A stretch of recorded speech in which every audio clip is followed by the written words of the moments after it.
toute une théorie sur les jeux de stratégie. Donc le jeu d'échecs pour les Russes, le jeu de Go pour les Chinois et le poker sur les Américains. Et vous verrez, le poker, c'est un jeu assez récent finalement, comme les États-Unis, et qui évolue sans cesse. Les règles du poker évoluent sans cesse.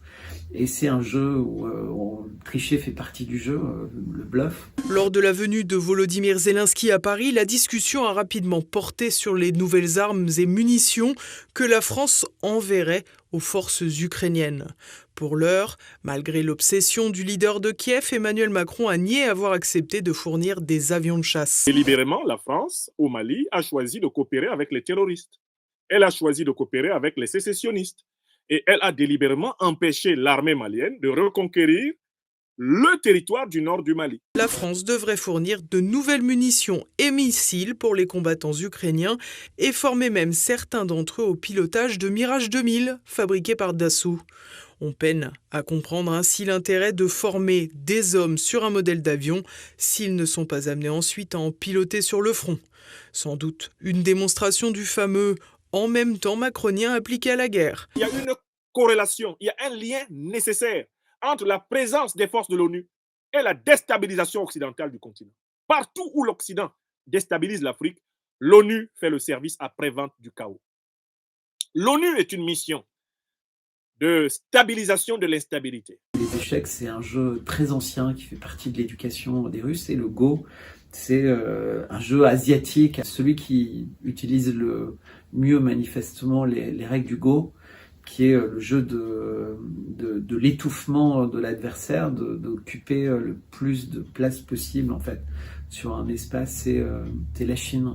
La Russie cherche un peu, je dirais un peu, c'est un modèle chinois qui est en train de se développer, le développement harmonieux, entre guillemets, parce qu'effectivement, il y a toujours des guerres économiques, mais sur des routes économiques dont tout le monde va profiter.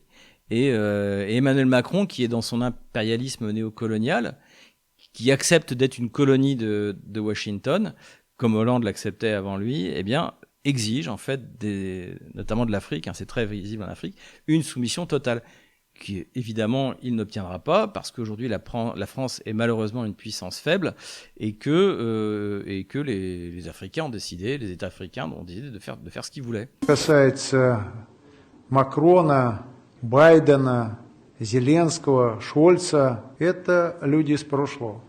Их не будет в будущем прекрасном мире, потому что они сделали все для того, чтобы ввергнуть мир в войну, Ukraine сделать полигоном. Prigojine a eu recours à une bonne vieille ruse militaire et que les Russes affectionnent particulièrement, qui est de dire nous sommes faibles, nous n'avons pas assez de munitions, et du coup les Ukrainiens dans les 15 derniers jours ont envoyé énormément de soldats en fait pour essayer de reprendre Bakhmout et pour attaquer les flancs. L'armée russe était de mèche avec Prigojine, contrairement à ce qu'ont dit tous les médias occidentaux. Ils connaissent pas l'histoire de Napoléon face à Kutuzov et beaucoup d'autres épisodes de l'histoire militaire russe. Et donc, on a eu encore un afflux de troupes ukrainiennes. Bakhmout, depuis 6 mois, est un endroit où il s'agit d'user par une guerre d'attrition l'armée ukrainienne et de lui causer les pertes les plus importantes possibles. Il y a eu des entrepôts qui ont été détruits à Nikolaïev, à Odessa. Il y a eu pas mal d'images, et surtout à Khmelnytsky, où là, ils ont détruit sans doute l'équivalent de 1 kilotonne de réserves d'explosifs qui étaient entreposées à cet endroit-là. Pour vous donner un ordre d'idée, 1 kilotonne, c'est Hiroshima, je crois, c'était 16 kilotonnes, Nagasaki, 20 kilotonnes. Comment fournir des armes à un pays qui va s'en servir contre un autre, dispenser des formations à des combattants qui vont en affronter d'autres, et affirmer que l'on ne fait pas la guerre? Difficile. Il y a plus de 500 vidéos d'atrocités. 500 vidéos. On a des blocs entiers d'archives. Moi, je n'ai jamais vu ça de ma vie. Jamais. Mais de tortures qui sont commises face caméra avec le visage des persécuteurs montré. Им этого не простят их собственные же граждане. И увидите, что их век политический недолог.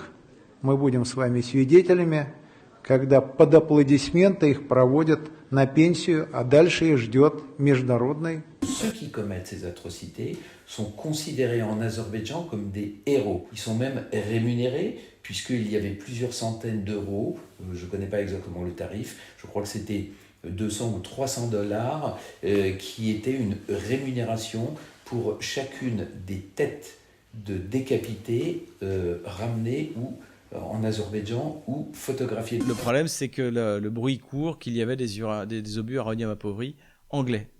Et donc, autant il y a encore 15 jours, le ministère de la Défense anglais nous expliquait que c'était extrêmement bon pour la santé, autant là, c'était la panique générale dans tout l'ouest de l'Ukraine, puisqu'il y aurait eu un nuage peut-être radioactif qui se serait propagé jusqu'en Pologne. Ils ont quand même fait un pansement très sommaire et ils ont fait sortir, à vif d'ailleurs, une partie de son intestin et je pense qu'il va s'infecter dans très peu de temps. Donc on a fait sortir l'intestin de ce soldat-là vivant, parce que cette personne... Vivant. Un contrat sur ma vie, oui. Et je le sais par des anciens des services qui m'ont protégée. C'est grâce à eux que je suis encore en vie. Et je les remercie. Je remercie les paras. Chaque fois, j'en profite pour envoyer un signal. Ils m'ont donné un gilet pare-balles. Ils m'ont fait prendre des cours de tir dans le 13e avec les paras qui s'entraînaient. Et puis, quand j'allais sur des foires de livres, je voyais des hommes âgés qui tournaient autour, mais qui me disaient ni bonjour ni rien. J'ai su que c'était des anciens des services ou des anciens paras qui me faisaient ma sécurité.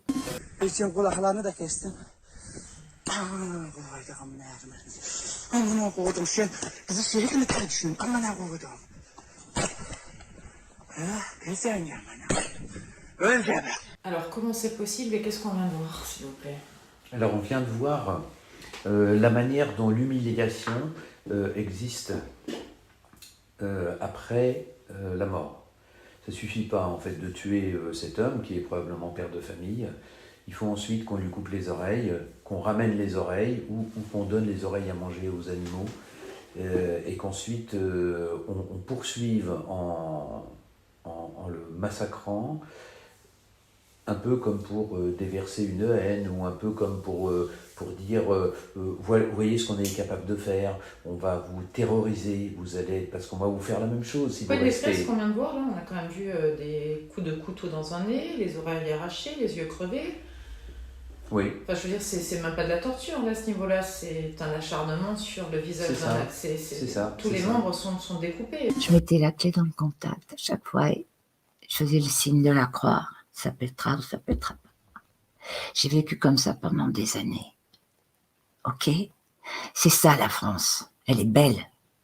Elle est belle la France. Si maintenant on n'arrête pas l'Azerbaïdjan, mais maintenant tout de suite, si on n'arrête pas l'Azerbaïdjan, avec l'alliance turco-azerbaïdjanaise, on va tout droit vers une troisième guerre mondiale.